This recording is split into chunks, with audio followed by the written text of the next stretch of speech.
নিয়ে যাও। আমরা এক পায়ে খাড়া নেবার জন্য মাঝখানে ওইটুকু পথ অতিক্রম করার সুযোগ আমাদের এখন দেওয়া হচ্ছে না। নেপালের যে অবস্থা, ভুটানের যে অবস্থা, নেপাল ভারতের সেভেন সিস্টারের একই অবস্থা। দুই পাশে দুই মহাশক্তি আমাদের, ভারত আর চীন। তারা দ্রুত গতিতে এগিয়ে যাবে। আমরা যেহেতু মাঝখানে আছি, আমাদেরকে ফেলে যেতে পারবে না।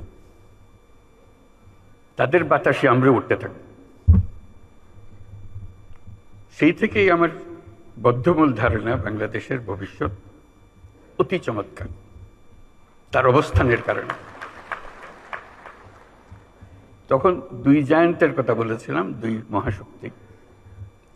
এখন আর দুই মহাশক্তির কথা বলি একই সঙ্গে, চার মহাশক্তি। আমাদের কি অপূর্ব সুযোগ! আমাদের সামনেই বিস্তীর্ণ মহাসাগর, আমাদের উপকূল ভূমি, সাগরের সঙ্গে আমাদের লাগোয়া উপকূল। এই একটা মস্ত বড় সুযোগ। পৃথিবীর দরজা আমাদের সামনে খোলা। আমরা দিন ব্যবহার করতে জানিনি।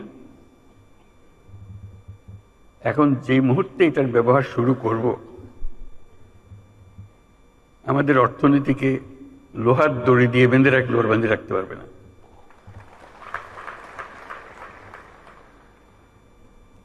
এবং আমাদের উত্তরে হলো সে বিখ্যাত হিমালয় পর্বতমালা, যেখানে জমে আছে আমাদের যাবতীয় শক্তি, হাইড্রো পাওয়ার।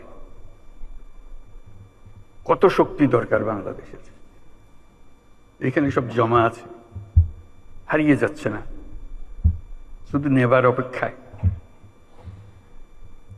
শুধু প্রতিবেশী দেশের সঙ্গে একটা সম্পর্ক করা, যাতে করে আমরা এই 40 মাইল বা যে দূরত্বটুকু দুই দেশের মধ্যে আছে, নেপাল আর বাংলাদেশের মধ্যে, ওটুকু অতিক্রম করা। আর কিচ্ছু না। ওরা এক পায়ে খাড়া, নেপাল বারে বারে বলছে আমাদের এটা নিয়ে যাও। আমরা এক পায়ে খাড়া নেবার জন্য মাঝখানে ওইটুকু পথ অতিক্রম করার সুযোগ আমাদের এখন দেওয়া হচ্ছে না। আশা করি তাদেরই কারণে, তাদের অর্থনৈতিক কারণে সেটা আমাদেরকে দেবে। এটা সবার মঙ্গলের জন্য, কারো একজনের উপকার একজনের অপকার এরকম কিছু না।